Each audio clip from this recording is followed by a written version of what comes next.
श्री कृष्ण कहते हैं कि दुनिया से क्या लेना है और दुनिया को क्या देना है। कोई ना किसी को कुछ दे पाया है और ना ही कोई किसी से कुछ ले पाया है। अतः दुनिया को छोड़ो और एक बात को गांठ बांध लो कि ये दुनिया किसी को जीने नहीं देती। सीधे चलने वाले को कहती है सीधे क्यों चल रहे हो, और टेढ़े चलने वाले को तुम सीधे क्यों नहीं चलते हो। आप बस अपने खिलाफ मत होना, अपने हिसाब से और अपनी खुशी के लिए सब करो।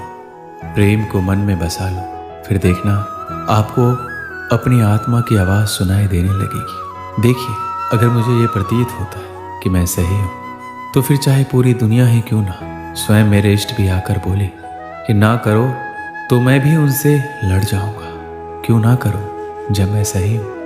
लेकिन अगर मुझे पता है कि मैं गलत हूँ तो मैं एक छोटे बच्चे से भी डांट सुनने के लिए तैयार हूँ। और अक्सर जब हम दुनिया से हटकर कुछ करने लगते हैं तो दुनिया का आपके खिलाफ होना कोई बड़ी बात नहीं है। अगर आप सही हो तो डटे रहिए। जो आज आपकी बुराइयां कर रहे हैं कल वही आपके गुणगान करेंगे और दूसरों को आपकी सफलता के किस्से सुनाते नहीं थकेंगे। जब सारी दुनिया आपके खिलाफ होने लगे आपको तब भी वही करना चाहिए जो आपका दिल कहता है और जो आपके परिवार और आपके लिए सही हो। आपको काम करते ही रहना चाहिए। एक समय ऐसा आता है कि दुनिया भी आपके साथ ही चलने लगती है। पहले दुनिया उसका विरोध करेगी, बाद में उसका समर्थन भी करने लगती है। आप जो भी करें करते रहें, बस इतना ध्यान रखिए वह आपके और आपके परिवार के लिए और हो सके तो समाज के लिए भी सही हो। देखिए, ये तो मानकर ही चले आप चाहे कुछ अच्छा करें या बुरा, लोग आपके खिलाफ होंगे ही।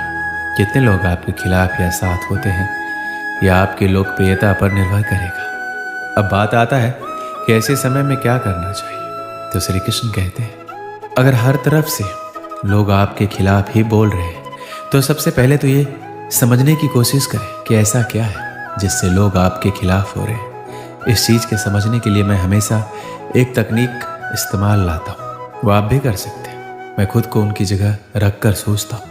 जो लोग आपके खिलाफ या आपसे असहमत हैं उनकी जगह खुद को रख कर सोचिए कि अगर आप उनकी जगह होते तो आप क्या सोचते और क्यों। आपको लगे कि नहीं वो गलत है तो कोशिश कीजिए कि जहाँ तक हो सके लोगों को अपने बारे में या अपने काम के बारे में उनको समझाएं और उनकी गलतफहमी दूर करें। अगर आप ऐसा करने में असमर्थ हैं या आपको लग रहा है कि लोग सही हैं लेकिन आपकी बातों को कोई सुनेगा नहीं या नहीं सुन रहा है, ऐसे में आप दो चीज़ कर सकते हैं। धैर्य रखिए जब सारी दुनिया आपके खिलाफ खड़ी हो। ऐसे में आप जो कर सकते हैं वो है सब्र।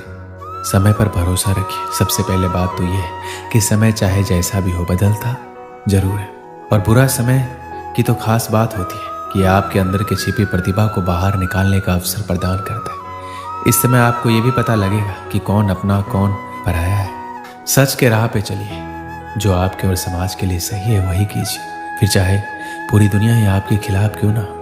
श्री कृष्ण कहते हैं आप दुनिया की उलझ में अपने सपने भूल जाते हैं। दुनिया आपको परेशान करेगी, आपसे कहेगी कि तू कुछ नहीं कर पाएगा, आपको गिराने की कोशिश करेगी, आपसे जलेगी, आपको भटकाने की कोशिश करेगी, आपके एक बार की छोटी सी असफलता को बहुत ही बड़ा बनाकर आपको चिढ़ाएगी। आप अगर उन पर ध्यान दोगे तो आपको लगता है कि आप कुछ कर पाओगे। जी नहीं, आपको उन पर ध्यान नहीं देना है। अगर आप उन पर ध्यान दोगे तो आप कुछ नहीं कर पाओगे। बस आपको एक चीज़ सीखनी है, नजरअंदाज और खुद पर विश्वास रखना है। आपकी मेहनत किसी न किसी जगह जरूर दिखेगी। आप बस थोड़ा धैर्य रखिए।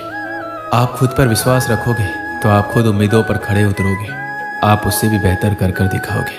और अभी तक आपके जीवन में दुनिया का प्रेशर नहीं आया तो अभी तक सफलता के रास्ते पर आप हो ही नहीं।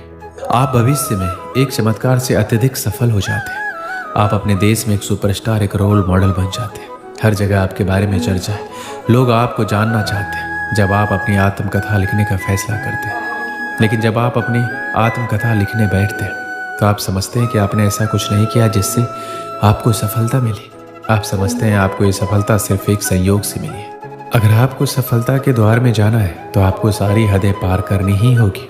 आपकी जो भी खराब आदतें हो सारी आदतें को छोड़ना है और आपको अच्छी आदतें अपनानी ही होगी। आप कहीं से कुछ भी चीज़ को सीखें तो उसे आप एक बार अपना कर जरूर देखिए। ज़्यादा नहीं तो सिर्फ 10 दिन तो करो, लाखों विद्यार्थियों की ये बुरी चीज है कि उन्हें ज्ञान फालतू का लगता है और कुछ लोगों को अच्छा लगता है, तो उन्हें अपनाना नहीं है। विद्यार्थियों को सफलता के रास्ते पर दिन कुछ नया करते रहना बहुत जरूरी है और धीरे धीरे खुद को बदलना भी जरूरी है, पर बहुत लोग इसे नज़रअंदाज करते हैं और एक समय के बाद सपनों को भूल के इसी जिंदगी में उलझ जाते हैं। कोई भी व्यक्ति आपका सहयोग तब करेगा जब आपके पास कुछ लेने के लिए है, इसलिए जब पूरी दुनिया आपके खिलाफ हो जाए तो ये ऐसा वक्त है जहां आपको अपनी कमजोरियों को हटाने का अवसर है। दूसरे दृष्टिकोण में आपको अकेले चलने का एक अवसर भी प्राप्त होता है, जिसमें आप स्वयं आत्मनिर्भर बनकर अकेले लक्ष्य की ओर चलने का प्रयास करते हैं। और जब आप सफल हो जाते हैं तो आपके साथ पूरा संगठन और कायनात आपके सामने होगा। जब हर चीज़ आपके खिलाफ हो रही हो तो आपको आगे बढ़ते रहना चाहिए और बिना प्रेरणाहीन हुए अपनी गलतियों का विश्लेषण करते हुए, अपने कमजोर बिंदुओं का मूल्यांकन करते हुए, अपनी कार्रवाई के फल के बारे में सोचे बिना लगातार विफलताओं से सुधार कर सीखना होगा। ये ध्यान में रखते हुए कि एक दिन जब आप सफल हो जाएंगे तो आपको प्रेरित करने के लिए कहा जाएगा, तो आपके पास अपनी पुस्तक के लिए पर्याप्त सामग्री होगी। इसलिए यदि आप महसूस कर रहे हैं कि सब कुछ आपके खिलाफ हो रहा है तो इस पल में भगवान को धन्यवाद करें, क्योंकि वह आपको अपनी आत्मकथा के लिए पर्याप्त सामग्री दे रहा है। आपके जीवन में जो भी समस्या है वह एक न एक दिन जरूर दूर होगा और आपको कभी भी हार नहीं माननी चाहिए। आप अपने जीवन में हर विफलता के साथ विकसित होते हैं। आप निश्चित रूप से अपने आप में एक बदलाव महसूस करेंगे, इसलिए काम करते रहें और कोशिश करना कभी ना छोड़ें। आप निश्चित रूप से सफल होंगे। काशी में एक संत रहते थे। उनके आश्रम में कई शिष्य अध्ययन करते थे। कुछ शिष्य की इच्छा पूरी होने पर एक दिन संत ने उन्हें बुलाकर कहा कि अब तुम लोगों को समाज के कठोर नियमों का पालन करते हुए विनम्रता से समाज की सेवा करनी होगी। तो एक शिष्य ने कहा, गुरुदेव, हर समय विनम्रता से काम नहीं चलता। तो संत समझ गए कि अभी भी इसमें अभिमान मौजूद है। थोड़ी देर बाद मौन रहने के बाद उन्होंने कहा, जरा मेरे मुंह के अंदर ध्यान से देखकर बताओ कि कितने दांत रह गए। बारी बारी से सभी शिष्यों ने संत का मुंह देखा और एक साथ बोले कि आपके सभी दांत टूट चुके हैं। तो संत ने कहा कि जीभ है या नहीं। तो शिष्यों ने समझा कि गुरुजी मजाक कर रहे हैं और बोले, उसे देखने की जरूरत नहीं है, जीभ अंत तक साथ रहती है। उसने कहा, यह बहुत ही अजीब बात है। जीभ जन्म से मृत्यु तक साथ रहती है और दांत जो बाद में आते हैं वो पहले ही छोड़ जाते हैं, जबकि उनको बाद में जाना चाहिए। आखिर ऐसा क्यों होता है? संत ने कहा, नहीं भगत, इसका जवाब इतना आसान नहीं है जितना तुम समझ रहे हो। जीभ इसलिए साथ नहीं छोड़ती क्योंकि उसमें लोच है। वो विनम्र होकर अंदर पड़ी रहती है क्योंकि उसमें किसी तरह का अहंकार नहीं है। उसमें विनम्रता से सब कुछ सहने की शक्ति है, इसलिए वह हमारा हमेशा साथ देती है। जबकि दांत बहुत कठोर होते हैं और उन्हें अपने कठोरता पर अभिमान होता है। वह जानते हैं कि उनके कारण इंसान की खूबसूरती बढ़ती है, इसलिए वह बहुत कठोर होते हैं और उनका यही अहंकार और कठोरता उनकी बर्बादी का कारण बनते हैं। इसलिए तुम्हें यदि समाज की सेवा गरिमा के साथ करनी है तो जीभ की तरह विनम्र बनकर नियमों का पालन करो, क्योंकि विनम्रता ही हमें जानवरों से अलग करता है। बस इस बात को ध्यान रखें कि हमारी विनम्रता हमारी कायरता ना समझी जाए। दोस्तों, इस वीडियो में बस इतना ही। मिलते हैं अगली वीडियो में। अपना ख्याल रखिएगा। जय श्री कृष्ण।